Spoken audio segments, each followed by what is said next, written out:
Je suis ravi de vous retrouver pour cette table ronde des rencontres francophones du livre audio, intitulée Livre audio et intelligence artificielle, sur une thématique qui cristallise aujourd'hui de nombreux questionnements et, je dois dire, certaines peurs.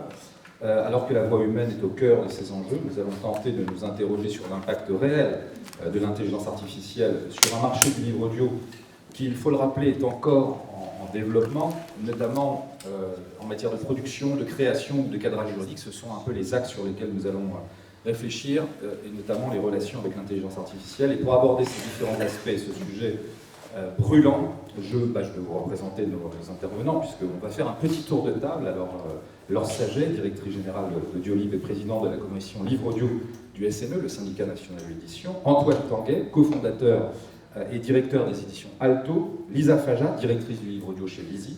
Et Odile Cohen, comédienne, membre du conseil d'administration de l'association Les Voix. Et on va commencer tout de suite peut-être avec Laure.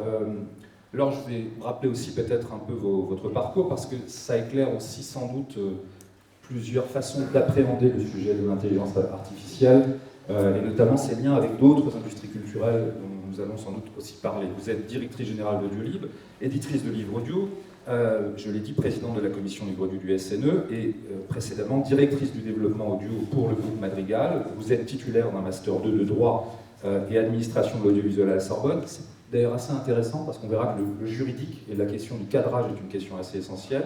Vous avez également suivi le grand atelier scénario à la FEMIS, et vous avez commencé votre carrière dans l'audiovisuel et la musique, ce qui là aussi est important dans la perspective de notre sujet. Alors j'ai évoqué en préambule les peurs, les fantasmes, les craintes. Est-ce qu'on doit vraiment s'inquiéter, et est-ce qu'on peut peut-être faire un point en se disant où on en est par rapport à l'intelligence artificielle et le livre audio? Alors on va rebondir sur la notion de peur. C'est ce qui nous sauve souvent, la peur, hein, on est tous d'accord là-dessus. Donc la peur, c'est ce qui a permis en fait à tout le secteur du livre audio de réagir sur toutes les nouveautés qu'on voyait arriver sur l'IA. Là, je vais parler principalement par rapport au travail collectif qu'on fait au sein de la commission livre audio du SNE, pour vous expliquer comment, de manière collective, on a essayé de réagir. Et donc, quand je parle de collectif, je parle effectivement de tous les éditeurs de livres audio français qui sont au sein de cette commission. Il y a une quinzaine d'éditeurs de livres audio, des éditeurs de livres audio jeunesse et des éditeurs de livres audio plus classiques. En fait, la question de l'IA a démarré par un dialogue initié avec l'association Les Voix. On remercie d'ailleurs de nous avoir alerté très très vite sur la question qui est une sous-question, puisqu'en fait il y a d'autres questions qu'on abordera ensemble dans cette discussion, la question de la voix artificielle et de la voix synthétique. Et donc il y a déjà de nombreux mois, quasiment un an, puisque moi je venais de prendre les fonctions au sein du SNE, on a eu cet échange avec l'association Les Voix qui nous a alerté sur le risque de remplacement, hein, puisque c'était vraiment ça la question et la peur principale, de remplacement par des voix synthétiques ou des voix clonées. Je ne sais pas si on redéfinira ensemble de quoi on parle, en tout cas sur la voix synthétique et la voix clonée. Donc on a été alertés par des voix et on a commencé ensemble un dialogue hyper positif et on a essayé donc de suivre leur démarche puisqu'ils étaient extrêmement proactifs. Et du coup, ils ont bien travaillé avec toutes les institutions, ils ont travaillé au niveau européen. Et il y a eu ce dialogue pendant un an qui nous a permis, nous, au fur et à mesure, de répondre à tous les niveaux de préoccupation sur les questions de l'IA. Aujourd'hui, nous, éditeurs français, la pratique de la voix synthétique ou de la voix clonée n'est pas un usage aujourd'hui. En revanche, on s'est posé toutes les questions d'identification des enregistrements faits par des voix de vrais comédiens ou de voix clonées ou de voix artificielles. Et en parallèle de ça, c'est assez étonnant, on a eu une espèce d'acuité qui a fait que sur toutes les plateformes numériques, on a vu arriver des choses assez intéressantes qui étaient... ça nous a valu pas mal de fou rire quand même, parce qu'on a vu apparaître, par exemple, des livres audio sur à peu près 15 sujets différents, allant de la mécanique quantique jusqu'à comment mieux gérer son régime, écrite par le même auteur ou la même autrice et enregistrée par le même comédien dans 15 langues différentes proposées sur une même plateforme. Et tout ça avec des visuels absolument surréalistes. Et en fait, on s'en est aperçu, c'était assez intéressant, sur des erreurs de traduction. Moi, je m'en suis aperçue parce qu'il y avait comment gérer le régime du foie gras. Donc, pour un Français, comment gérer le régime du foie gras, c'est assez surprenant. Et en fait, c'est juste une mauvaise traduction d'un problème de maladie du foie qui s'appelle foie gras en espagnol, foie gras en anglais, et qui du coup est traduit foie gras en français. Donc c'est pour vous dire que voilà, on a eu cette acuité, à chaque fois on faisait remonter, et donc c'était assez intéressant parce que du coup on écoutait ces enregistrements, on se marrait, il faut bien l'admettre, parce qu'en fait la manière au bout de 5 lignes, vous vous apercevez que tous les noms propres sont mal prononcés, et en fait vous vous apercevez non seulement que c'est une voix synthétique, mais qu'en plus le livre lui-même a été généré par une IA. Et donc on s'est aperçu qu'en fait c'était la fameuse chaîne de l'auto-édition de Amazon qui faisait que des livres qui étaient en auto-édition étaient publiés par de l'IA et qui passaient directement dans le système audible avec une voix synthétique. Donc on a commencé par les choses les plus absurdes et en même temps on a travaillé de manière concrète avec l'association des comédiens pour essayer d'être le plus pragmatique possible. Et donc le travail qu'on a fait, c'était surtout, nous, de clarifier l'offre qui était donnée par les éditeurs de livres audio. C'est-à-dire dire à la personne, à l'auditeur, que ce livre est enregistré par un vrai comédien et une voix humaine, dire si c'est de l'audio, dire si c'est une voix clonée, voilà, travailler sur l'identification. Aujourd'hui, nous, on ne fait pas, on ne travaille qu'avec des vrais comédiens vivants. On en est d'ailleurs très heureux, donc il faut quand même rappeler que la réalité aujourd'hui des éditeurs de livres audio français, c'est ça, c'est des gens qui travaillent avec des vrais comédiens. Donc on a réfléchi, nous, au sein de la commission, à une sorte de label, et on a réfléchi beaucoup à la formulation, parce que c'est assez moche, interprétation humaine, enfin on a réfléchi à toutes les possibilités, et on s'est arrêté sur interprétation humaine après avoir réfléchi à pas mal de noms, une sorte de petit label qu'on mettrait sur les livres audio qui sont enregistrés par de vrais comédiens avec un truc avec un IH qui voudrait dire interprétation humaine. Ça, c'est un petit exemple pour vous dire que les questions de l'IA, en fait, nous, on les a sur toute la chaîne finalement d'acquisition des droits aussi, puisque quand on achète des droits audio à des maisons d'édition pour réaliser un livre audio maintenant, on nous demande de nous engager contractuellement à faire un enregistrement avec un comédien, un vrai comédien. Donc petit à petit, en fait, dans la chaîne des droits, la question de l'interprétation par des vrais comédiens a été posée.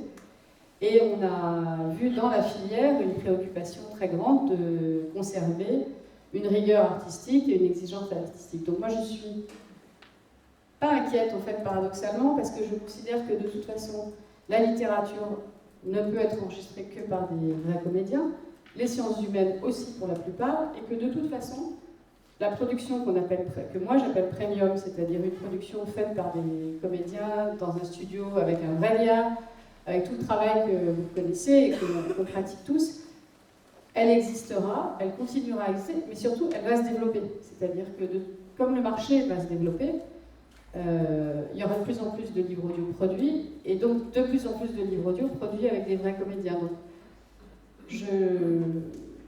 je pense que les comédiens n'ont pas à s'inquiéter. Mais non, mais que la rigueur et l'attention est importante, mais qu'en fait, au global, les productions réalisées par de vrais comédiens de qualité vont augmenter en quantité et qu'il n'y aura pas de substitution. Ce que je pense aujourd'hui, c'est que les titres qui pourraient être produits par de l'intelligence artificielle ou des voix qui seraient artificielles seront des livres qui de toute façon n'auraient pas pu être produits avec des vrais comédiens. Et là, c'est tout le champ des publications plus professionnelles, du marketing, de plein de publications qui aujourd'hui, de toute façon, économiquement, n'auraient pas la possibilité d'être financés avec des enregistrements.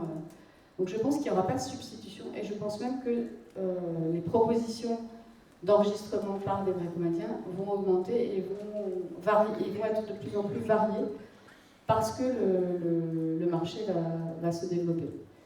Donc voilà pour l'introduction, mais on est là pour discuter.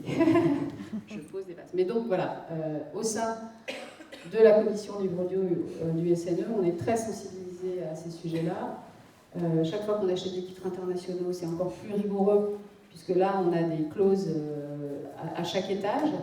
Récemment, moi, j'ai fait un enregistrement à Los Angeles, et dans le contrat du comédien, le contrat qui était attaché à son travail de comédien et à son cachet, il était expressément mentionné, on a dû signer un avenant spécifique là-dessus, donc ça c'est les guildes des comédiens là-dessus qui sont très rigoureux, sur le fait qu'on s'interdisait d'utiliser l'enregistrement pour toute utilisation de moissonnage, voilà. Donc les choses sont assez en place en fait, et effectivement il y a des choses qui vont arriver, mais voilà, pour moi il n'y a pas de panique à avoir, mais je trouve que le travail qu'a fait l'association Lillois d'anticipation sur toute la réglementation européenne a été déterminant, hyper important, et nous a permis d'identifier dès maintenant les risques.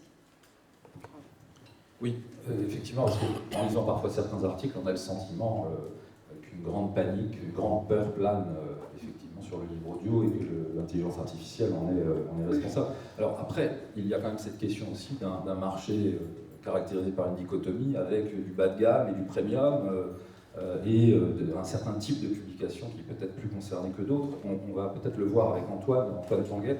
Alors Antoine, vous êtes un touche-à-tout, je dois dire. Il me semble que c'est un bon moyen de vous définir parce que vous avez autrefois été animateur de radio, journaliste aussi, chroniqueur, et vous avez fondé donc les éditions Alto en 2005. Vous en assurez aujourd'hui la direction éditoriale et graphique, alors comme une foule d'activités que je ne vais pas détailler, mais en 2019, vous avez fondé le laboratoire éditorial Aléa, et en 2020, l'organisme à but non lucratif Les Autres Jours. Vous êtes actif au sein de plusieurs conseils d'administration, beaucoup d'acronymes au fil des ans, donc l'ANEL, LCB ou ICQ, et vous siégez aussi donc au comité innovation et technologie de l'ANEL, l'Association nationale des éditeurs de livres, et à la commission du livre et de l'édition de la SODEC. Alors la SODEC, c'est la Société de développement des entreprises culturelles. En fait, c'est une société d'État québécoise qui relève du ministère de la Culture et des Communications, parce qu'au Québec, on dit ministère de la Culture et des Communications. Et donc... ça ne veut pas dire que ça se parle. Non. Vous êtes un éternel curieux, vous êtes avide de nouvelles expériences dans le domaine littéraire, vous croyez qu'il est plus que jamais temps d'œuvrer à une redéfinition du verbe éditer, ça c'est vraiment un mantra pour vous. Alors, est-ce qu'on peut éditer avec l'intelligence artificielle, et notamment des livres audio? C'est la question que j'ai envie de vous poser. Et puis, vous nous parlerez peut-être aussi de la poutine du métier. Je trouve que c'est une très belle formule québécoise. Est-ce que la poutine du métier, alors rien à voir avec d'autres thématiques, la poutine du métier, est-ce qu'elle est compatible avec l'IA? Alors, je suis très content merci de me recevoir aujourd'hui ici. Je suis très content d'avoir pu placer ce mot de la poutine, parce que, bon, non seulement c'est un mets extraordinaire, encore mieux à 3 heures du matin après quelques pintes de bière, mais c'est l'idée que cette expression que j'aime, c'est que l'édition, malheureusement, ce n'est pas un travail qui est extrêmement romantique, finalement. Je dis souvent aux étudiants et des étudiantes que je rencontre qu'on pense que le métier d'éditeur, c'est de s'asseoir avec un auteur, autrice et de discuter de la politique, point virgule. Ouais. Mais en fait, non, c'est très administratif. Et vous mentionniez la SODEC, c'est extrêmement important parce que le marché du Québec est un très petit marché qui est heureusement appuyé et subventionné de très belle façon par le fédéral, donc le gouvernement canadien, mais aussi le gouvernement provincial. Maintenant, pour faire un peu de pouce sur ce que vous avez dit tout à l'heure, et que vous avez très bien mis la base, je suis tout à fait d'accord sur le fait qu'on n'a pas de crainte à avoir de l'IA. L'IA, présentement, c'est un épouvantail dans la pièce qu'on amène, et ce dans toutes les formes d'art, cette menace de remplacement, de substitution. Oui, elle existe, mais c'est une façon je dirais, de dévier le problème, ou à tout le moins de nous envoyer cette menace, alors que l'intérêt, et je le recentre, il est sur la création éditoriale artisanale. Malgré une évolution technologique fulgurante dans les dernières années, qui nous ont permis de faciliter tant la mise en page que la révision, parce que là, on parle présentement de voix et d'intelligence artificielle, mais je veux dire, tous les secteurs et toutes les étapes de la production d'un livre pourront être impactés par la facilité, je souligne le mot à grands traits, de l'intelligence artificielle. Ce qui m'inquiète, c'est justement cette facilité, c'est cette idée que l'éditeur, dans un contexte où la production des livres, les coûts de production ont augmenté de presque 30% de papier, et ça, je pense que c'est tout à fait, en fait, c'est une situation qui est mondiale. Donc, l'envie de l'économie, elle est réelle, malheureuse, mais réelle. Est-ce qu'il y a une économie à faire, si on veut parler du sujet qui nous occupe aujourd'hui, celui du livre audio? Est-ce que c'est tentant d'économiser des tarifs qui, heureusement chez nous, et je précise parce que il faut quand même parler de la situation au Québec, chez nous, on a une entente qui est strictement éthique. Vous avez mentionné tout à l'heure un contexte juridique. J'aimerais qu'il se développe une entente juridique, mais il y aura, d'après moi, ni maintenant ni demain, je dirais une écriture, donc un encadrement juridique vraiment strict. Vous avez dit un très beau mot tout à l'heure, donc cette idée d'intelligence humaine. Et c'est vrai, vous avez tout à fait raison, les gens seront toujours beaucoup plus intéressés par la production humaine des livres audio, tout comme d'ailleurs, les gens sont très intéressés par la production physique de livres qui sont, où on présente un carton, une typographie, où il y a un sens du travail qui est là. Alors, dans un milieu où on aurait justement cette facilité, cette envie de développer des produits qui sont économiquement plus viables, peut-être, ben, je me rends compte, avec le temps, que finalement, les gens apprécient le caractère un petit peu plus artisanal. Cela dit, l'exception du Québec, et là, je fais quelques minutes là-dessus, mais très rapidement, chez nous, on est très bien subventionné. Malheureusement, et vous avez mentionné un très beau mot tout à l'heure, c'est la notion d'éditeur de livres audio. Or, cette mention-là, elle n'existe pas chez nous. Il y a des gens comme Nara, par exemple, Joanie, qui sera là un petit peu plus tard aujourd'hui, pour vous parler du fait qu'on ne reconnaît pas le livre audio comme un produit d'édition. Donc, présentement, du côté des crédits d'impôt, des subventions, tout ça est extrêmement en retard, finalement, parce qu'on ne subventionne que le livre papier. On ne reconnaît pas la notion d'édition audio. Or, ça existe. C'est une édition avec des acteurs, de la musique, une mise en scène. Il y a vraiment un travail qui est fait. Autant on a un travail sur le papier, autant on a un travail sur l'audio. Maintenant, il faut que le gouvernement chez nous reconnaisse que ça existe, qu'il y a des gens qui s'impliquent, et l'IA va tout à fait dans le sens contraire à ça. C'est-à-dire qu'on a, même au point de vue économique, aucun avantage. Et même à la limite, c'est peut-être générationnel, mais il y a quelque chose d'extrêmement effrayant d'entendre cette voix artificielle, lorsqu'on sait qu'elle est artificielle, nous raconter ces textes. Et j'ai fait plusieurs tests avant de venir ici.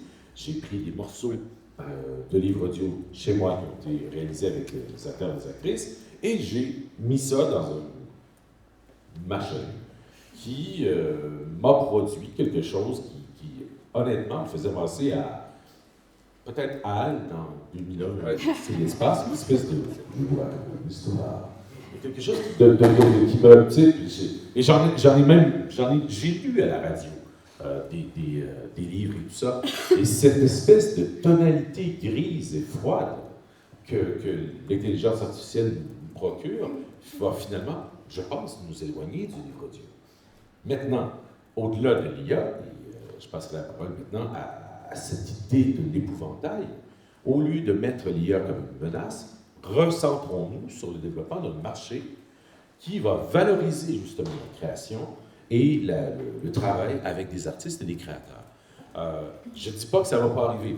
il y aura toujours quelqu'un, quelque part, qui va vouloir faire plus d'argent, investir moins, et c'est une business. Malheureusement, c'est pas comment je vois les choses, mais la réalité elle est là, et d'ailleurs, c'est pourquoi d'ailleurs, il y a une certaine forme de scepticisme autour de la création d'intelligence artificielle, qui fait qu'on a seulement des textes du domaine public. Présentement, on a des lectures en IA, mais c'est Frankenstein, c'est ça, donc. Et ça, c'est pas hyper intéressant. Ça, c'est parce qu'aucun éditeur n'a autorisé l'IA. Oui. C'est pour ça. Oui. Et vous le mentionnez, c'est une très bonne chose. Dans les contrats que je signe aujourd'hui de traduction, notamment, et de cession de droit, il y a une nouvelle clause qui est celle qu'on interdit l'intelligence artificielle. Maintenant, est-ce qu'on peut imaginer une forme de... Parce qu'on travaille avec Photoshop et des images, on parle d'un watermark, donc une empreinte, une signature. Est-ce qu'on peut imaginer une forme de contamination de l'IA, ou à tout le moins une inscription dans le processus de ceci a été fait paresseusement par de l'IA? Est-ce qu'on peut imaginer ça? Je suis désolé, manifestement tout le monde ici a parti pris, hein, mais bon. Voilà, donc c'est un peu la fonction. D'abord, une reconnaissance juridique et provinciale chez nous du travail du livre audio. C'est un marché qui ne décolle malheureusement pas chez nous encore. C'est peut-être même une exception et c'est très malheureux. Mais de façon générale, la valorisation du métier va devenir peut-être notre porte de, c'est pas une porte de salut, mais une planche de salut. Ou moins, je dirais que ce serait la voie à adopter. Voilà. Dans tous les sens, Je vous laisse. Oui, non, mais dans tous les sens, c'est intéressant aussi votre référence à 2001, l'Odyssée de l'espace et à HAL. Je rappelle, cet ordinateur qui prend le pouvoir. Alors j'espère que les relations entre livre audio et intelligence artificielle se termineront mieux, parce que ça se termine vraiment mal. Non. Et j'aurais une référence peut-être un peu plus réjouissante. En tout cas, on a beaucoup parlé de lui ces derniers temps, ces dernières années. Je pense à Roald Dahl qui avait écrit un livre magnifique, assez méconnu, qui s'appelle La Grande Grammatisatrice. Je ne sais pas si vous le connaissez. C'est un livre étonnant, automatique d'ailleurs. C'est La Grande Grammatisatrice automatique. Et c'est une machine à écrire des livres. Et c'est vrai que, alors pas des livres audio, mais on peut se poser ces questions. Donc espérons que ça se termine quand même un peu mieux dans votre exemple. On va continuer avec Lisa, on va voir. Lisa, est-ce que ça va bien se terminer cette histoire? Est-ce que tout ça, vous qui êtes directrice du livre audio chez Lizzy, qui appartient à Editis, vous avez rejoint cette structure au moment de son lancement. Et vous avez construit un catalogue de 1400 livres audio en 6 ans, je crois. Et auparavant, vous avez travaillé dans le domaine du livre audio, chez Hachette et Audible. Vous avez officié dans l'édition en tant qu'éditrice spécialisée en psychologie, en développement personnel. Vous êtes passionné par le livre audio sous toutes ses formes.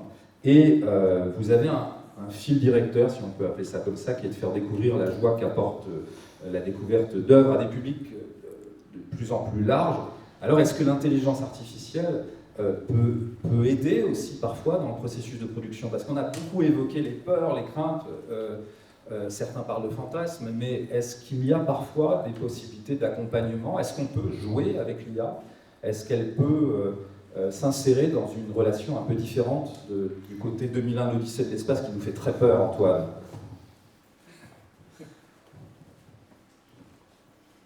Bonjour à tous, et merci à Cécile de m'avoir invitée, et merci d'organiser ce magnifique festival. En effet, Cécile et moi, on discutait un soir de façon très passionnée, et je lui expliquais un petit peu comment Lizzy se développait, comment on avait fait 1400 titres, comment... voilà. Et je lui disais qu'actuellement, en fait, on était, nous... en train d'essayer d'avoir une vision positive, aidante en tout cas de l'IA, de voir vraiment comment... pardon, je vais recommencer, mais en fait, on sait... moi, j'ai une équipe de 12 personnes maintenant. On entend parler d'IA toute la journée, on parlait de peur au début. Il est clair que dans mon équipe, j'ai beaucoup de questions sur les métiers. Qu'est-ce que ça va être mon métier? Qu'est-ce que c'est mon métier actuellement? Parce que pendant 6 ans, On a vraiment misé beaucoup sur la qualité d'enregistrement. J'ai vraiment formé des éditeurs audio. C'est un métier très particulier, très peu connu. C'est un métier qui s'apprend un peu sur le tas. Parce qu'il faut savoir que pour réaliser un livre audio, c'est énormément d'étapes.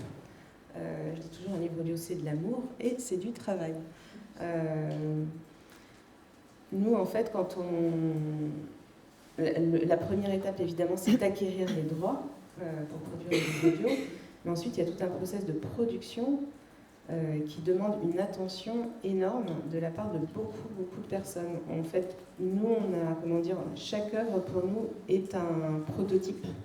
On n'enregistre pas 2 fois de la même façon, même si en effet, il y a des process qui sont derrière, qui sont très établis. Et on se pose beaucoup de questions sur ces process qui sont très chronophages. Alors, moi, je remercie beaucoup Antoine d'avoir dit qu'en effet, on aimerait avoir cette vision romantique de l'édition où on s'assoit et où on parle d'œuvres. On le fait beaucoup, mais on est aussi beaucoup en train de vérifier, de préparer. C'est aussi la joie d'un éditeur, mais il y a des tâches qui sont vraiment extrêmement chronophages et on se dit, mais nous, on est au service des auteurs, des œuvres. Ce qu'on aimerait, c'est qu'il y ait certaines choses qui aillent un peu plus vite pour qu'on puisse en fait mettre notre énergie, notre art, nos envies, enfin voilà, sur le côté un peu plus, oui, peut-être romantique ou artistique. Et comment est-ce que l'IA pourrait nous aider là-dessus? Donc on a commencé à essayer de se renseigner.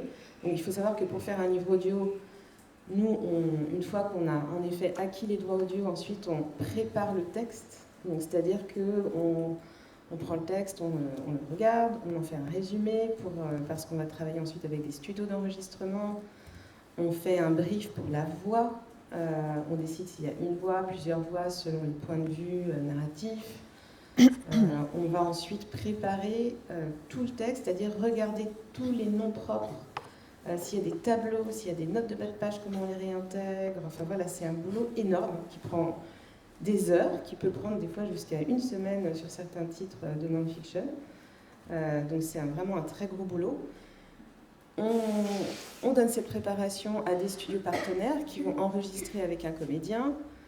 Le comédien, une fois qu'il a enregistré, il y a des erreurs, il faut que nous on vérifie que l'enregistrement correspond exactement à ce qu'on a demandé, que le comédien n'a pas fait d'erreur, parce qu'en fait, on est des humains, en effet, et que lors du processus d'enregistrement, il y a de la perte d'attention, aussi bien d'un ingénieur de son qui suit le texte que du comédien. Voilà, et toutes ces missions, j'allais dire, de l'éditeur audio, de vérification, de préparation, c'est extrêmement long. On s'est dit, bon, ok, on entend beaucoup parler d'IA, comment est-ce que nous, l'IA, sur tout ce process, en fait, peut nous aider. Donc on a commencé à regarder ce qu'il y avait sur le marché, à participer à des foires, voilà, à regarder un petit peu les logiciels qui existaient. Alors, Laure disait qu'en effet, en écoutant des livres audio faits par des IA, elle avait rigolé. Nous, on a aussi un peu rigolé quand même en faisant des tests, parce qu'actuellement, il y a certainement des logiciels qui fonctionnent très bien, mais qui viennent des pays anglo-saxons, et qui, évidemment, ils savent très bien qu'il y a un marché dans les pays européens qui essayent d'adapter. Donc, en fait, ils traduisent les interfaces avec lesquelles on interagit avec le logiciel, mais à l'intérieur, le logiciel, il est vraiment... il a été créé par des anglo-saxons, donc il va chercher en fait de la data anglo-saxonne.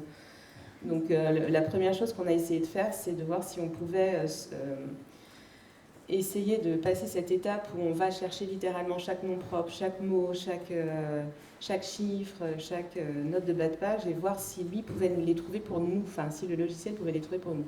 Donc on a ingéré le texte et on lui a dit, ben voilà, nous on veut tout nous prendre, etc. Donc, déjà, la prise en main du logiciel est un peu intense, mais il nous a trouvé des choses totalement improbables, il en a laissé passer beaucoup d'autres. On a fini par l'apprivoiser un peu et par comprendre, et lui faire comprendre que non, tous les débuts de phrases qui avaient une majuscule, c'était pas un nom propre. Voilà, une fois tout ce tri effectué, et c'est un tri manuel qui prend énormément de temps. C'est comme former un stagiaire, en fait. On lui a demandé les prononciations. Et là, vraiment, clairement, les bases de données où il va chercher, les prononciations ne sont pas les bonnes, on se retrouve avec des choses que nous, on doit corriger nous-mêmes. Donc en fait, on est en train de corriger un truc qui devait nous aider à préparer plus rapidement, à corriger. Voilà. Donc pour vous donner un petit peu voilà, une idée, il nous a trouvé 231 occurrences de mots. Bon, c'est impossible dans un test qui ait que 231 occurrences. Il nous a trouvé 38 prononciations audio qui n'étaient pas toujours les bonnes.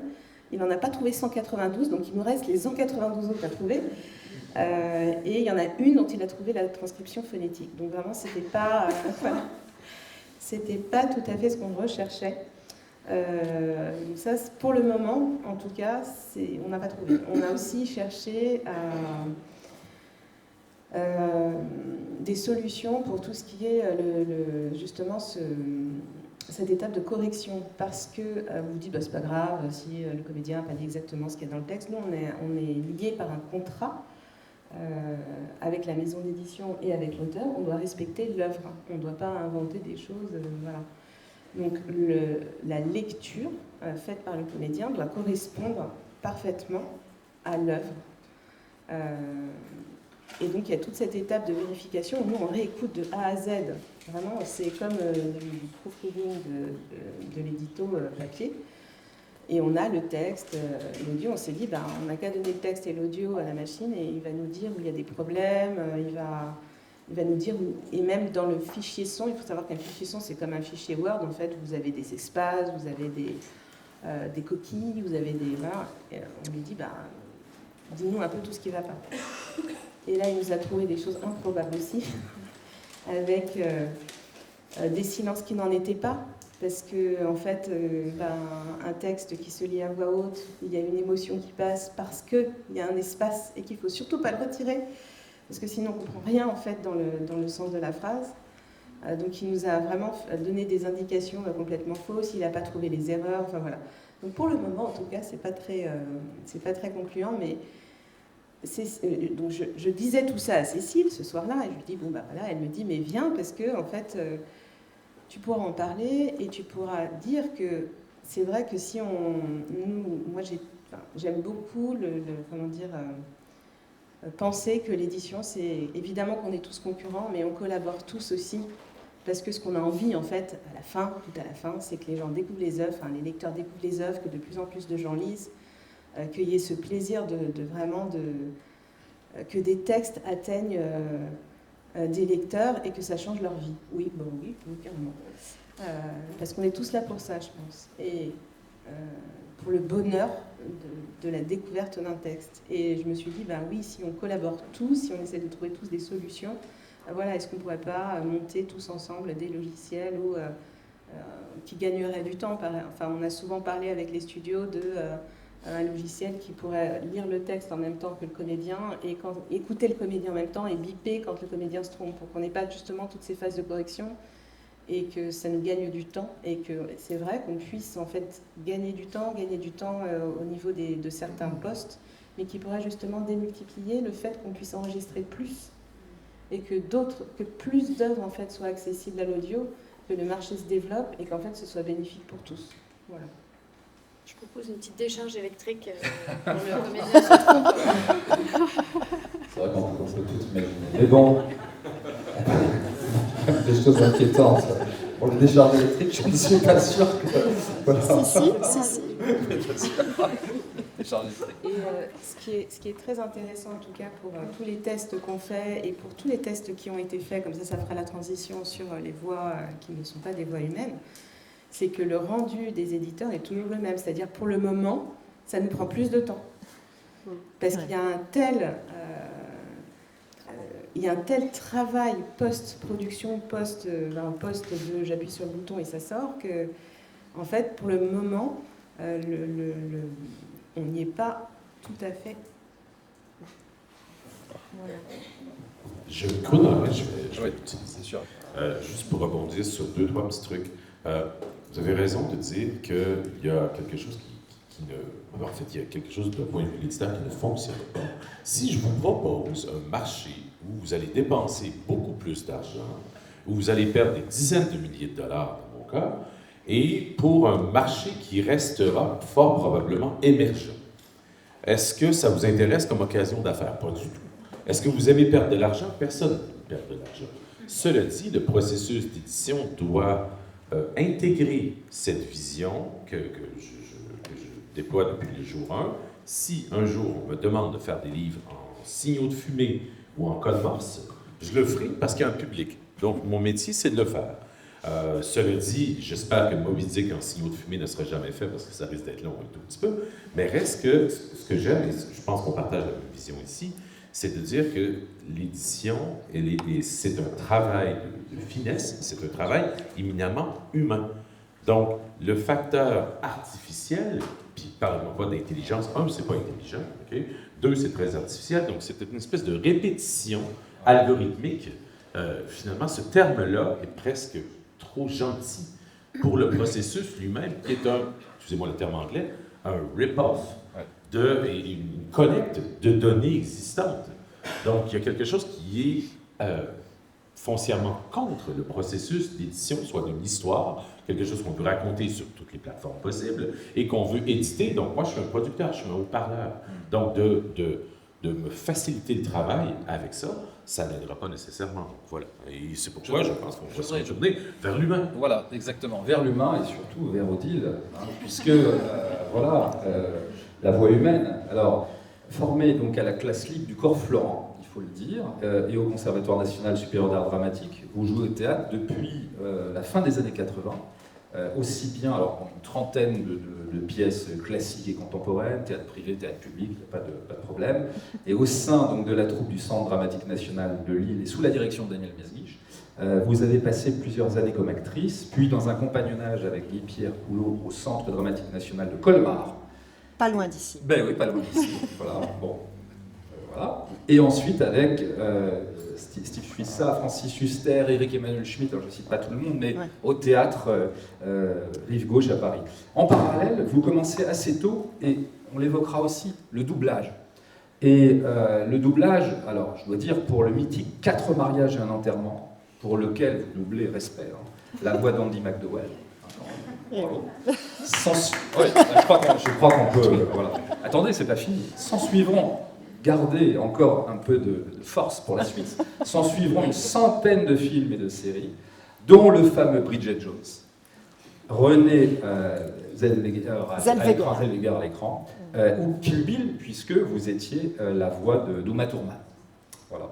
Donc, et il faut aussi dire, alors de nombreux documentaires pour Arte, pour France Télévisions, où la narration prend une place significative dans votre activité. Et depuis 12 ans maintenant, l'interprétation de livres audio fait partie de vos activités de prédilection, avec une cinquantaine de lectures à votre actif.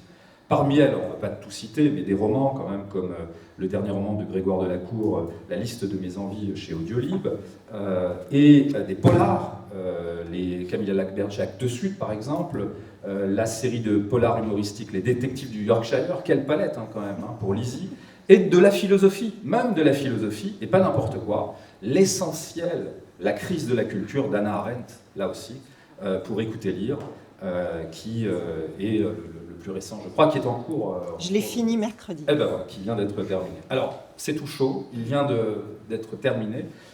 Et alors, évidemment, votre point de vue, puisque vous êtes la voix humaine, avec un grand V, comment vous percevez cette relation qu'on sent bien complexe, duale, un peu double bind, comme on dit, attraction-répulsion, parce que parfois, les gens considèrent que ces évolutions technologiques peuvent apporter une forme de bénéfice, de correction éventuelle, et puis il y a quand même de grosses inquiétudes, voire des peurs très fortes.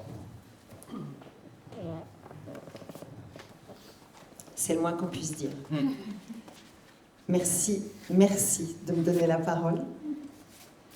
Je remercie aussi beaucoup le SNE, leur SAGET, de nous avoir écoutés, de nous avoir entendus et écoutés, et d'être en train de penser véritablement à cette label, je ne sais pas si ça s'appellera un label, on verra, mais en tout cas, je suis persuadée d'une chose, c'est que nous sommes irremplaçables.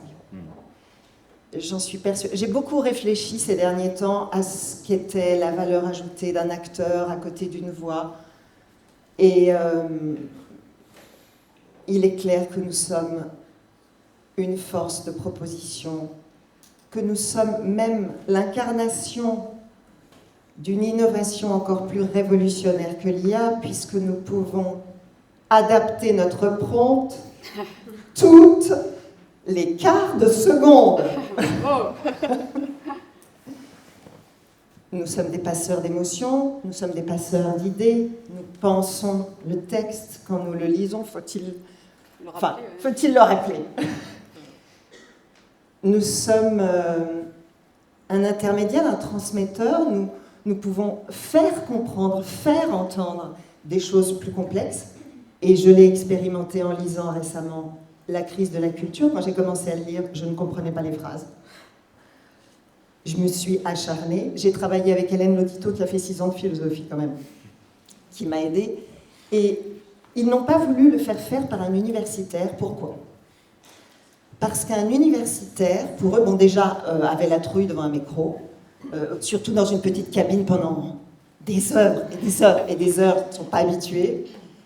Et parce que les universitaires ont tellement digéré la pensée philosophique qu'ils ne peuvent pas donner ce que j'ai essayé d'apporter, c'est-à-dire le faire entendre, c'est-à-dire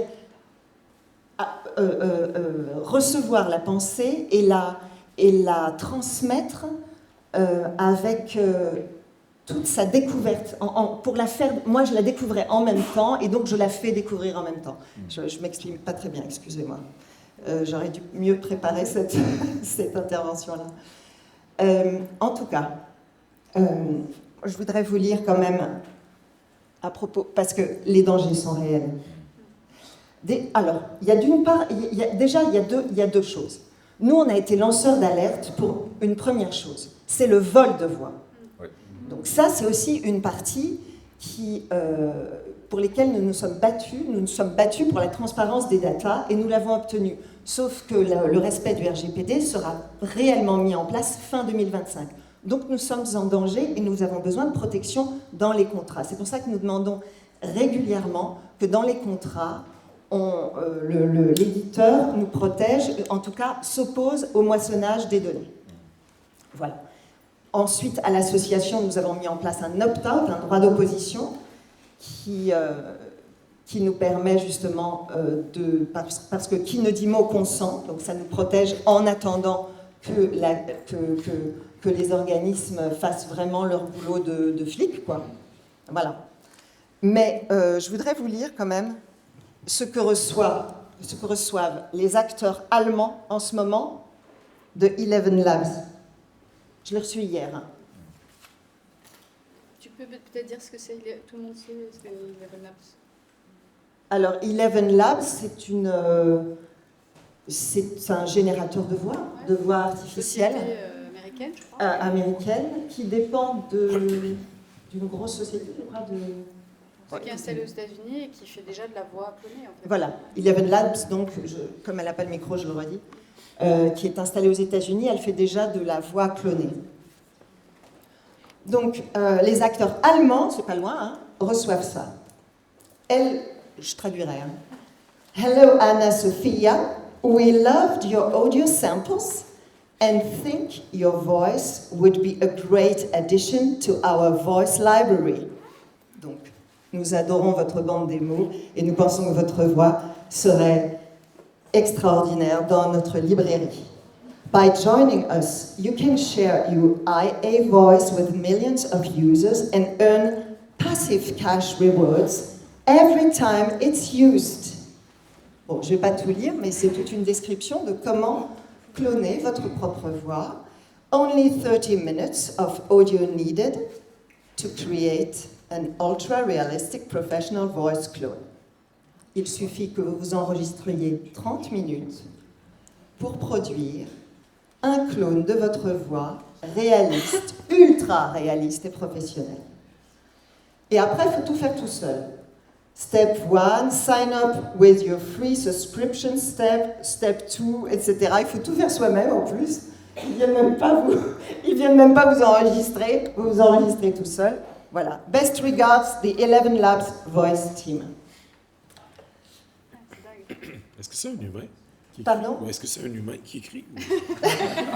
Je sais En pas, tout ça cas, peut être généré. En tout cas, ils n'ont pas pris la peine de s'adresser en allemand à un acteur allemand, alors qu'il me semble qu'il suffit d'appuyer sur un bouton pour avoir Google Trad. Donc voilà, ils reçoivent ça en anglais. C'est un humain, enfin il y a des humains derrière, de toute façon, il y a toujours un humain derrière. Donc voilà ce qu'ils reçoivent. Après, il y a un contrat ou pas? Ils proposent, Ah oui. Ah ben je vous le donnerai si vous voulez.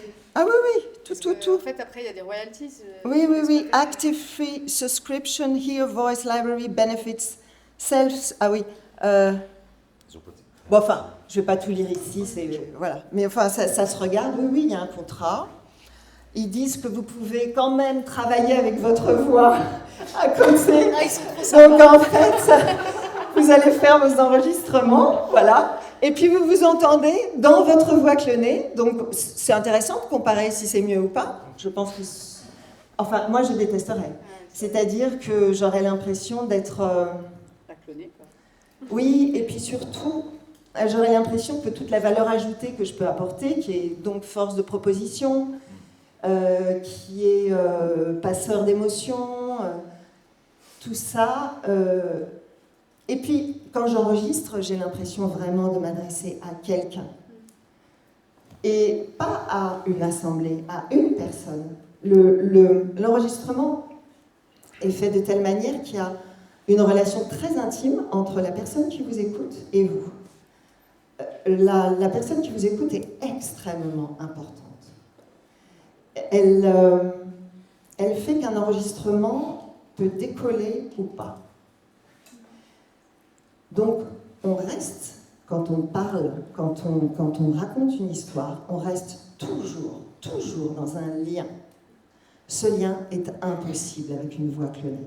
On sentira toujours à un moment que ça n'accroche pas avec l'humain, que ça échappe. Et imaginez les enfants qui écouteraient des histoires de voix clonées.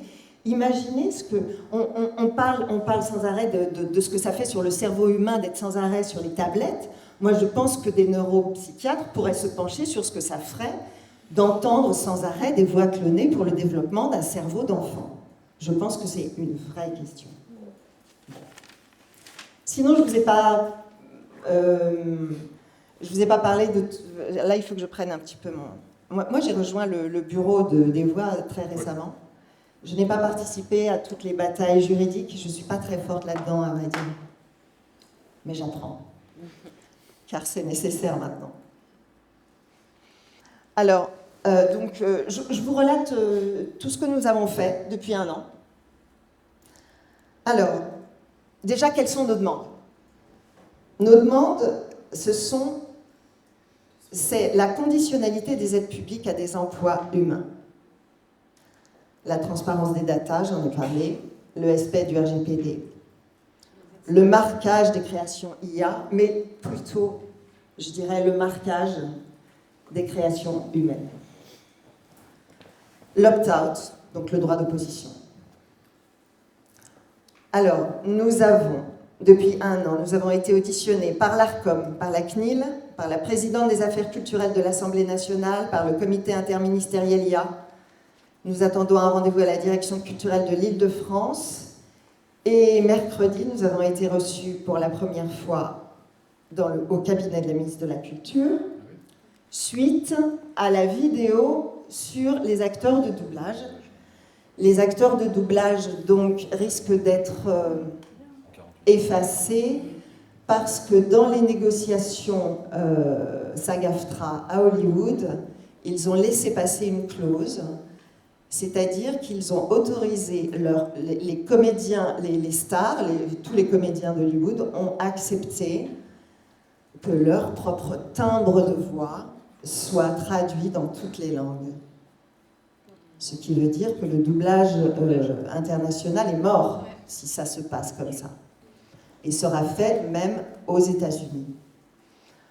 Donc, nous avons fait une vidéo qui a été virale. Elle a été vue 17 millions de vues en 48 heures. Nous nous sommes rendus compte que la voix des Simpsons en français était sacrée pour la jeune génération. mais qu'on ne pouvait pas y toucher. Et nous avons lancé une pétition depuis maintenant 6 mois qui stagnait à 30 000 signatures et qui est passée d'un seul coup à 120 000. Voilà. Et le lendemain, coup de fil du ministère. Donc, les rendez-vous... en fait, on demande l'exception culturelle. Une exception culturelle pour le doublage français. Voilà, tout simplement. Le rendez-vous a eu lieu. D'autres rendez-vous... C'était une réunion préparatoire, bien sûr, et d'autres rendez-vous auront lieu.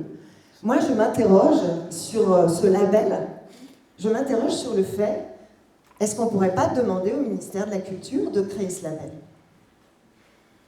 C'est la question que j'allais vous poser.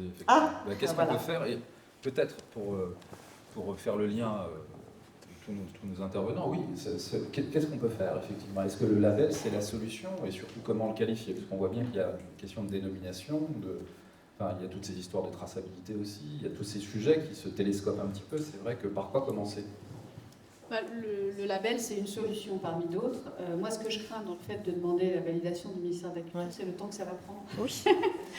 Et alors que faut le faire. Si nous, on le décide entre nous tranquillement, et qu'après, éventuellement, on demande une validation, mais c'est ça qui me fait juste un peu peur. Donc, on va essayer de commencer doucement et discrètement, et puis peut-être qu'après, on pourra le faire valider.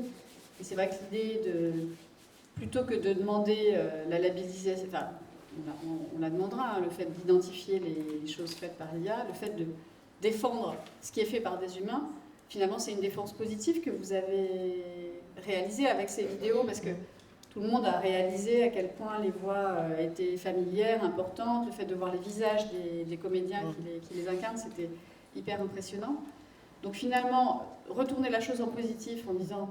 On n'a pas juste peur de l'IA, mais nous, ce qu'on revendique, c'est la valeur, la qualité et l'intelligence de ce qu'on propose avec nos comédiens. C'est finalement une manière moins victimaire, en tout cas, d'aborder c'est très important de ne pas être victime. Donc oui, pourquoi pas. J'aborde tout à fait en ce sens parce que la valorisation de l'humain derrière peut devenir une marque de commerce, ou à tout le moins quelque chose de plaçons-nous dans une perspective post-pandémique, où on a joué toujours la carte locale. Cette idée que ça a été fait ici. Chez nous, en 4e de couverture, lorsque c'est un livre québécois, c'est écrit « Imaginé et imprimé au Québec ». Et même le système politique est très bien fait parce que si vous imprimez au Québec, vous avez un crédit d'impôt.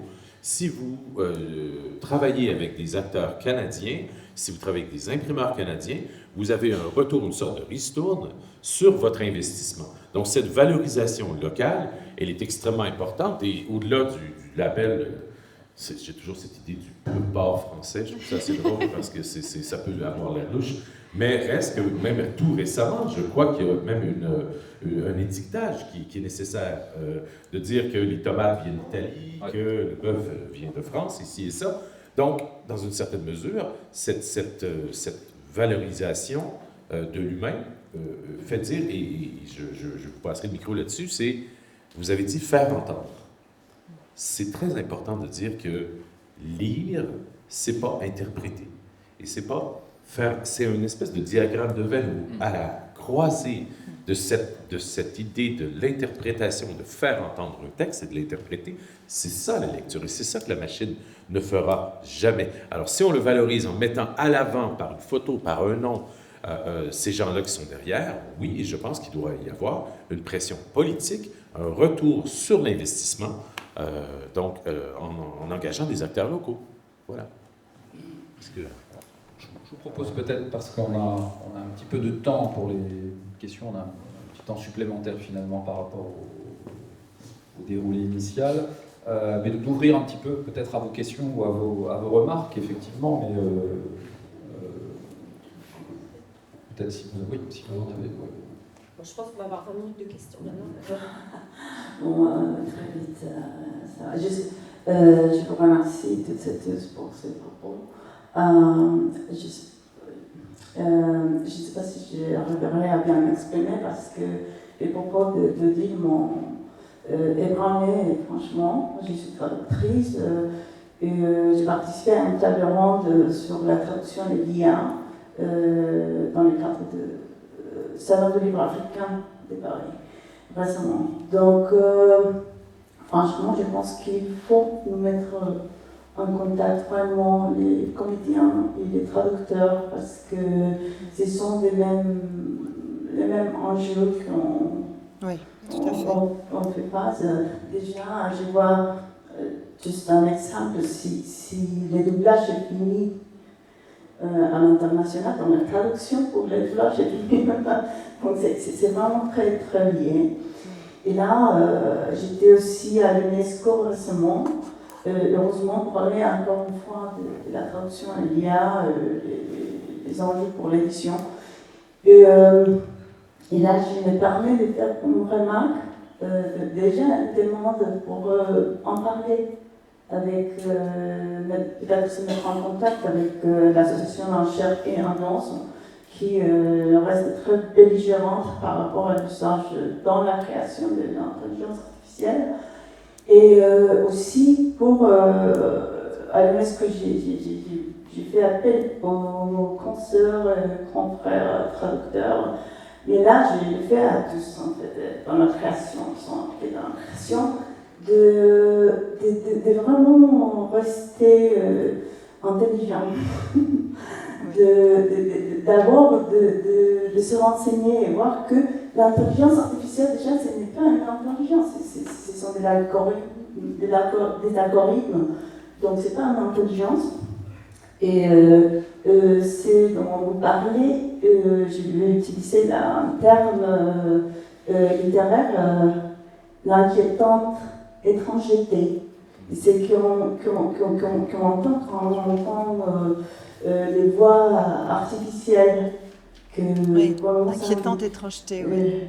Donc, à l'UNESCO, j'ai fait appel au traducteur pour se dire, parce qu'il y a eu un traducteur qui a dit, bon, avec les cours délais des traductions, on s'est dit, bon, si on peut s'en servir, pourquoi pas. Et là, j'ai fait vraiment appel pour dire que j'utilisais une métaphore que j'aime beaucoup parce que je suis mère. Donc je me suis dit, si nos parents nous disaient des traductions, des belles traductions, des livres classiques, des œuvres classiques, pour moi c'était un peu comme nous donner la bonne nourriture. C'est pas McDo, c'est pas la nourriture artificielle. Maintenant, comment on veut nourrir nos enfants par rapport aux histoires, à l'importance de raconter des histoires, de lire. Donc, c'est ma remarque, mais c'est une demande aussi de mettre en contact pour en parler. Oui. C'est vraiment très très lié, mais merci. Maintenant, je comprends beaucoup mieux comment ça se passe pour ce qui a expliqué Madame.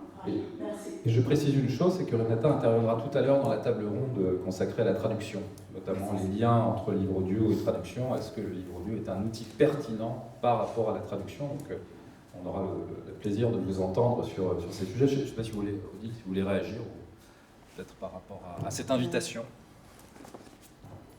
Oui, je suis tout à fait d'accord avec vous. Nous sommes confrontés exactement au même problème. Le faire entendre est également le problème du traducteur, de faire comprendre, de faire entendre. Et j'ai le témoignage d'une traductrice dans le documentaire à laquelle on a demandé non pas de faire une traduction, mais de corriger l'IA. Et elle a mis 2 fois plus de temps à corriger l'IA qui ne comprend pas le contexte qu'à le faire elle-même. Voilà. Car c'est une histoire de contexte et comprendre. En fait, l'intelligence artificielle est une intelligence. Je dirais davantage que ce n'est pas l'esprit humain. Il y a une différence entre l'intelligence qui sert à jouer aux échecs, aux dames, et l'esprit humain qui permet de comprendre le monde. Mais pour ça, il faut être au monde. Il y a une notion de mortalité, de passage sur Terre. Enfin bon, ouais, je m'arrête là. C'est quand même pas mal. Passage sur Terre. Est-ce que je pense qu'il y a un monsieur qui a une question? Oui, bonjour. Alors, c'est pas une question, mais c'est juste quand même une remarque. Comme quoi vous êtes face à l'ordinateur HAL, puisqu'au niveau des réseaux de vente, on n'avait pas prévu. Sur les contrats, il y a 10-15 ans. Et on reprend l'engagement avec nos partenaires. Et ce qui est vraiment intéressant, c'est que les plateformes qui vendent les livres audio, y compris les acteurs internationaux, sont réceptifs à effectivement avoir des clauses, à ajouter des clauses dans nos contrats où on leur interdit le machine learning et effectivement l'usage génératif à partir de nos livres numériques, d'ailleurs pas que des livres audio, puisque finalement ce sont des fichiers qui peuvent être transposés, tout comme l'audio. Donc ça s'apporte sur tout fichier numérique en quelque sorte. Et donc ce que je salue, c'est la réception effectivement de ces plateformes. Alors ça prend du temps, donc il faut qu'on reprenne avec chacun d'entre eux. Mais en tout cas, voilà, sur toute la chaîne de distribution qui se veut une chaîne qualitative, on a une solidarité qui est observée. Ça, c'est quand même utile à faire remarquer. Maintenant, le pendant de ça, c'est qu'on entend quand même aussi des discours qui sont contraires à ce que j'entends dans votre table ronde, du good enough. D'ailleurs, ce sont des discours qui nous sont effectivement portés par un certain nombre d'acteurs anglo-saxons qui se sont lancés dans une offre, disent-ils, complémentaire, qui est effectivement générée par de la haute synthèse.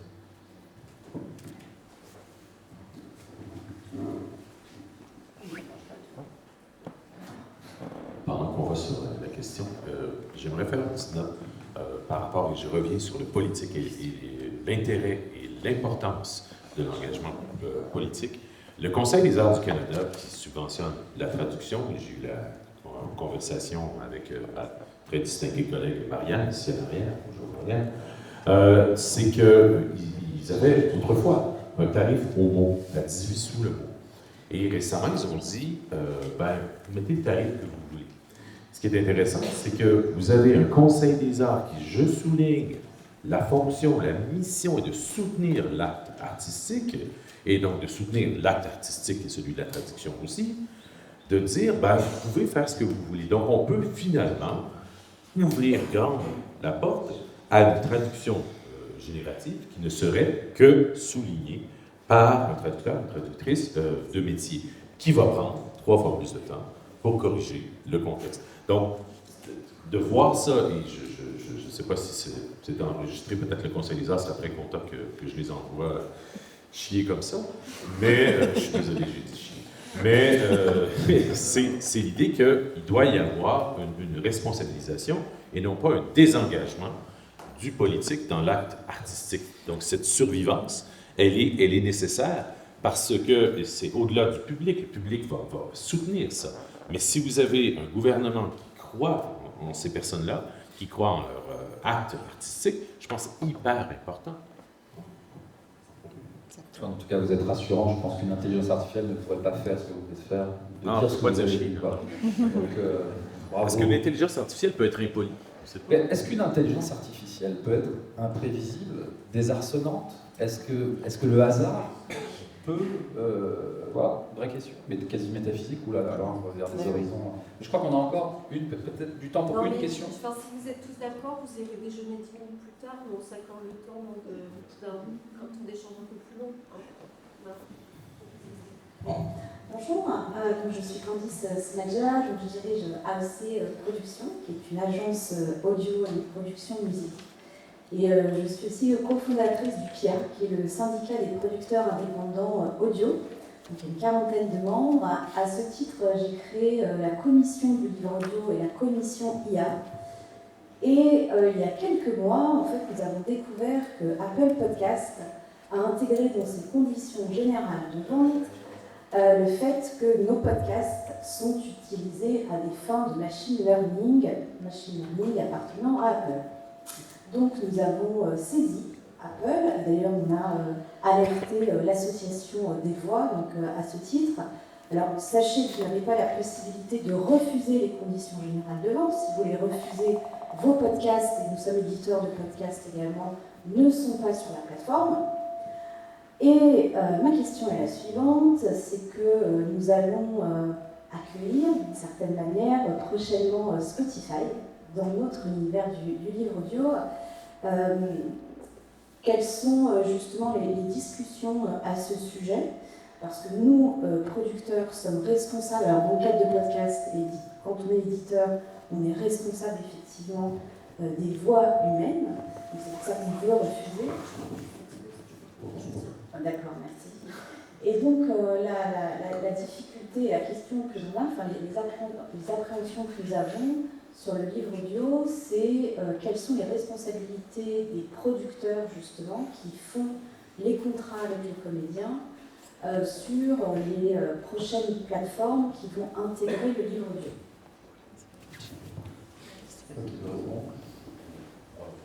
Comment dire, peut-être. On ne sait pas encore.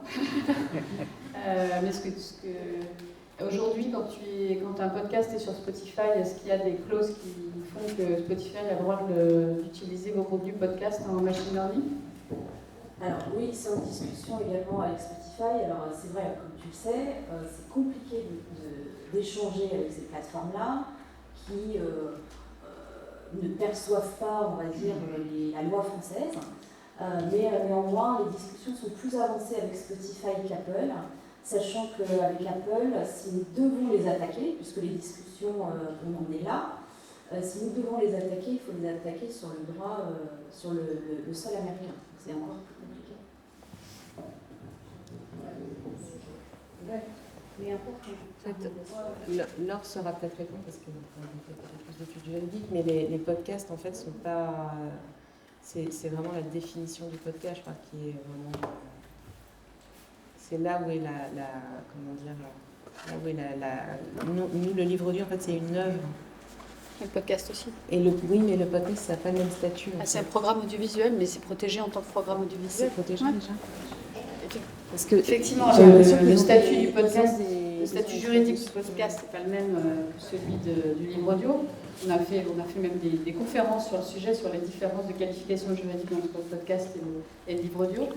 Mais je pense qu'en tant qu'œuvre audiovisuelle, à moins que ce soit qualifié de programme de flux, auquel cas la protection est encore moindre, je pense quand même que le podcast en tant qu'œuvre audiovisuelle est protégé. Je ne sais pas si c'est une œuvre audiovisuelle. En fait, il faut regarder ce que vous avez dans vos dispositions actuellement sur la manière dont vous diffusez un podcast sur Spotify, pour voir s'ils ont le droit ou pas d'utiliser... En fait, sur le podcast, le fait n'est pas reconnu. Ouais, c'est ça. D'accord. On a créé le syndicat pour faire en sorte que le podcast soit reconnu comme une œuvre audiovisuelle. Mais j'ai envie de dire, les GAFAM sont extrêmement puissants et ils nous imposent effectivement des conditions généralement. Encore une fois, techniquement, on ne peut même pas les refuser. En fait. On n'a malheureusement pas le choix. Et du coup, la crainte qu'on a tous, c'est comment effectivement ils vont pouvoir imposer ça d'une certaine manière au niveau du livre. C'est exactement ce que disait Eric tout à l'heure, c'est-à-dire qu'aujourd'hui, il se réjouissait du fait qu'il y ait des discussions avec les plateformes de distribution numérique sur le fait d'intégrer le principe d'une interdiction de l'utilisation des catalogues des éditeurs de livres audio pour du moissonnage par l'IA, c'est ça? Oui, on a des interlocuteurs qui sont réceptifs face à ces demandes. Alors c'est nouveau pour eux aussi. Donc là, effectivement, il y a des discussions entre juristes qui sont un peu techniques pour délimiter. Parce que l'IA, il ne s'agit pas non plus d'interdire totalement l'IA dans ce qu'ils pratiquent. Moi, l'IA m'intéresse pour faciliter la recherche, pour que les titres remontent d'autant mieux, et pourquoi pas en mentionnant effectivement le contenu, mais strictement pour faciliter la découverte par les usagers sur la plateforme. Donc c'est là où l'essentiel de nos discussions porte sur l'IA, dès lors qu'il s'agit effectivement de l'IA générative pour englober la chose. Encore, je ne suis pas juriste, donc je parle de choses que je maîtrise mal. Donc ces discussions, plus nous sommes nombreux à les avoir, plus peut-être qu'effectivement elles seront au bénéfice de tous. Donc je pense que c'est quand même l'intérêt de cette table ronde, c'est de s'en parler, pour dire à chacun de mettre la pression, de dire non, mais nous on est prêts à avoir ces discussions avec vous, que ce soit au niveau d'un collectif d'artistes, un collectif sur un métier, et individuellement, parce que moi j'ai aussi des contrats qui sont entre le groupe Madrigal et chaque acteur. Voilà, donc ce sont effectivement des négociations de gré à gré, on peut espérer que finalement on aura des clauses qui sont similaires entre nos différentes organisations. J'arrive du tout. Merci.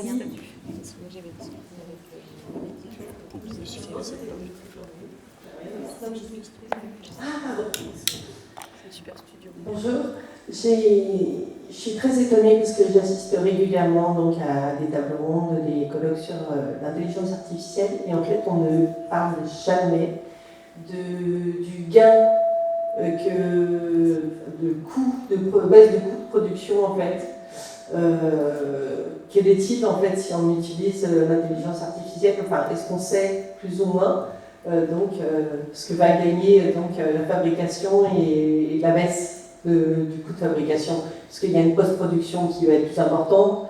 J'entends bien que du coup humainement il y a une personne en moins dans la chaîne, mais voilà, quel est le pourcentage de baisse?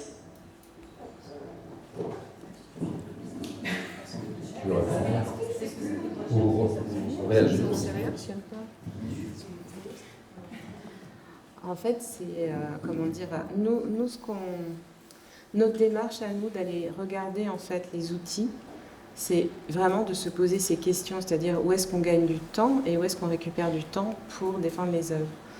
Maintenant, la question du coût, je pense qu'elle arrivera quand les logiciels fonctionneront, en tout cas pour la langue française. Mais là, vraiment, nous, pour le moment, ce qu'on a testé, c'est pas utilisable, en fait. Et je pense que là, c'est vraiment, on est dans des phases de ce qu'on appelle, des anglicismes, et du test and learn, quoi, parce que... Et, si tu vas sur les sites de d'Ibsen ou des sociétés qui proposent des voix artificielles, effectivement, ils affichent un prix par heure, mais qui est vraiment un prix d'affichage, puisqu'en fait, compte tenu de l'expérimentation que vous avez faite, moi j'avoue que je n'ai pas testé, donc je ne peux pas en parler, mais en tout cas, entre le prix d'affichage et la réalité de l'économie que ça représente, je pense qu'il y a un énorme écart en fait aujourd'hui. C'est là où c'est un effet d'affichage, je pense. C'est un peu un miroir. C'est peut-être un miroir aux alouettes, c'est-à-dire que tu as l'impression que tu vas payer moins cher. Et puis en fait, le temps que tu y passes en temps humain va peut-être te coûter plus cher que... Donc, aujourd'hui, c'est ce que tu dis, on ne sait pas en fait. Nous, alors, moi, je sais. Alors, le Divzen, c'est encore une autre étape. C'est-à-dire que là, vraiment, c'est de la voix artificielle. Nous, vraiment, ce qu'on cherche à faire pour le moment, c'est, comme tu dis, baisser les coûts de prod sur les missions de chacun qui sont juste répétitives et chronophages, en fait. Mais c'est pas si direct que ça, en fait. C'est parce qu'il y a quelque chose d'humain même dans la post-prod. Donc il y a quelqu'un qui va juger si ce silence-là il est bon, il n'est pas bon, si finalement ce mot il est prononcé d'une certaine façon, mais peut-être que que ça correspond finalement à ce qu'il fallait faire. En tout cas, j'imagine que nous on essaye de communiquer aussi avec des anglo-saxons et eux commencent vraiment à s'en servir. Le logiciel commence à s'affiner. Mais là, pour le moment, en tout cas, au jour d'aujourd'hui, nous, on n'a pas trouvé de façon de faire. Je vais vous poser une question. Juste un petit détail, parce que je vois le monsieur avec la chemise blanche qui peut parler depuis tantôt. Je vais vous donner, ce micro-là n'a pas de feedback, l'avantage du sans fil, parce que présentement, vous êtes dans la zone du feedback, hein, donc on s'en fout du feedback. Professionnel du son. C'est bien, Alice Bonneville Volume, je voulais juste réagir à la question de Virginie. Et on a fait un test avec Divzen en lui faisant lire un film Maupassant. Et pour l'instant, effectivement, je crois que c'est 60 € par heure filmée, quelque chose comme ça, donc le coût est dérisoire. Mais le coût de check après est tellement important, c'est-à-dire qu'on a dû réécouter en intégralité 3 fois et de Gerlas, on a laissé tomber parce que c'était jamais bien. Pour l'instant, c'est même pas envisageable. Et le plus gros problème, c'est qu'en fait, pour l'instant, c'est itératif. C'est-à-dire que vous dites quelque chose à l'IA, et puis je voudrais que tu dises ça comme ça. Il faut attendre quelques jours pour avoir le retour corrigé. C'est très bien. C'est pour ça que le comédien est plus rapide. C'est pour ça que je disais. C'est ce que disait Odile, un comédien peut lui dire, on peut faire, recommence. plus de fois en minute, c'est pas possible. Donc finalement, c'est épuisant. Mais peut-être que c'est des choses qui seront qui vont être enseignées. Allez, une dernière Jean-Jacques. Le monsieur. Pauvre Jean-Jacques. Voilà, merci. Merci pour ces interventions vraiment très qualitatives. Je voulais juste rebondir sur 2-3 choses. Donc, mon nom c'est Jean-Jacques Quinet, je suis directeur du studio 5/5 à Bruxelles. On est un des studios historiques qui avons commencé avec Audiolib il y a plus de 15 ans. On a plus de 1000 titres enregistrés à peu près, enfin je les compte plus. Je voulais juste dire, parce que l'intelligence artificielle, bien sûr, nous préoccupe nos comédiens. Tous les jours, j'ai des questions de comédiens qui sont un peu effrayés, ne savent pas s'ils vont continuer à pouvoir faire leur métier et tout ça. Donc on essaie de les rassurer. Je rejoins assez fort Laure dans son appréciation. Je pense qu'il n'y a pas actuellement de danger par rapport au niveau audio. D'ailleurs, je pense que notre force en tant qu'être humain, c'est opposé à l'intelligence artificielle et l'intelligence artistique. L'expression n'est pas de moi, mais je trouve que c'est très, très juste en fait. Nous, on apporte les compétences artistiques par la voix, par les directeurs artistiques, par les ingénieurs du son. Je voulais revenir quand même à un élément, parce qu'on parle de juridique. Alors, je ne suis pas du tout juriste, mais il me semble quand même que la voix humaine est une donnée biométrique, au même titre que les empreintes digitales et le fond de l'œil. On ne peut pas nous la voler. Elle nous appartient. Ça, c'est très clair. Le moissonnage est interdit, sans qu'il y ait un accord écrit du propriétaire de la voix, ou de la propriétaire de la voix, et une rémunération. On ne peut pas utiliser votre voix. Ça, il faut quand même revenir à la base. Sur base de ça, effectivement, moi je préviens nos comédiens et comédiennes du danger. Il y a eu le cas l'année passée d'un casting sauvage secret, aussi bien en France qu'en Belgique, où des centaines de comédiens et comédiennes ont été contactés par des studios qui étaient dans la confidence, et ils ont pu passer un casting pour un projet futur, projet X. En fait, c'était du moissonnage. Mais ils ont signé un contrat écrit et ils ont été rémunérés. Ridicule, 150, 200 euros, je ne sais plus. Mais ils ont signé, enfin ils ont vendu leur voix au diable. Parce qu'à partir de là, c'est tout. Il y a un contrat signé, il y a une rémunération, ils peuvent faire ce qu'ils veulent, ils vont retrouver leur voix dans un ascenseur à Hong Kong, dans un GPS aux États-Unis, c'est foutu. Donc il y a une mission d'information que nous, en tant que studio, on se doit de faire auprès de nos comédiens et comédiennes en disant attention, vous participez à un casting, vous lisez bien tout le petit caractère. Parce que ça, c'est le danger. Le moissonnage indirect. Donc ça, c'est une première chose. Mais se dire que, voilà, on a enregistré un livre audio et notre voix va être volée par quelqu'un pour en faire un autre, juridiquement, je pense que actuellement, c'est totalement irréaliste. Donc je suis assez étonné des conditions qu'imposent des plateformes ou Spotify, etc. Parce qu'en fait, c'est des conditions qu'ils imposent aux producteurs, aux maisons d'édition, mais à la base, le comédien ne l'a pas autorisé. Donc, je ne comprends pas comment une plateforme pourrait voler une voix alors que le propriétaire de la voix n'a pas donné son autorisation. Donc ça, c'est un point juridique, honnêtement, je ne sais pas, mais à se poser la question. Et donc, oui, pour un label identifiable, ça je rejoins tout à fait. Il faudra un label qui identifie clairement la voix humaine de l'intelligence artificielle pour le consommateur final, parce qu'il se doit d'être informé, comme quand on fait ses courses dans une grande surface, on est en droit d'être informé s'il y a des colorants dans la nourriture qu'on achète. Même chose pour les contenus audio. Et j'irai même plus loin, il faudra un outil de traçabilité pour, et pourquoi pas avec l'aide de l'intelligence artificielle, pour justement se dire, tiens, on a un doute, on a entendu une voix dans un titre, j'ai l'impression que c'est ma voix. Donc il y aurait l'intérêt de développer un outil de traçabilité, une banque mondiale, parce qu'effectivement les voix peuvent être transformées dans des langues étrangères assez facilement, mais une banque mondiale alimentée par les comédiens et comédiennes du monde entier, qui serait une espèce de Shazam, pour ceux qui connaissent encore cette application, de Shazam de la voix, qui permettrait très facilement de se dire, tiens, j'ai entendu ma voix, je trouve que c'est ma voix, je fais un test, ah ben non, c'est pas ma voix. Mais en tout cas, pour se rassurer, savoir si la voix a été utilisée ou non. Et ça, je ne sais pas qui pourra mettre ça en place, mais je pense que aujourd'hui, ce que vous disiez, c'est au niveau politique que ça devrait se faire. En tout cas, une organisation internationale pour mettre en place ces outils de traçabilité. Voilà. Merci.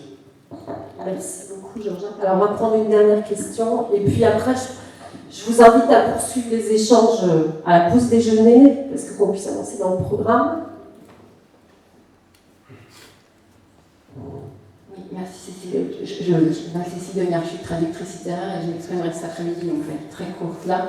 Juste en 2 phrases, dire à quel point j'étais émue d'entendre Odile, parce que, comme elle le sait, tous les mots qu'elle emploie pour parler de son métier sont les nôtres.